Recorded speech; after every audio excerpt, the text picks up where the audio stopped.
மார்த்தாளை போல் உம்மை சேவிக்கலையே, மரியாளை போல் உம்மை நேசிக்கலையே, எஸ்தரை போலதையும் செய்யவில்லையே, எலிசபெத்தின் நற்குணங்கள் என்னில் இல்லையே, நான் வீணாகி பாழாகி வந்திருக்கிறேன்.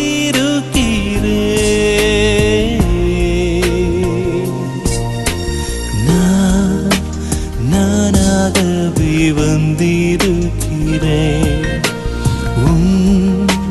பிரசன்னத்தில் வந்து நிற்கிறேன்.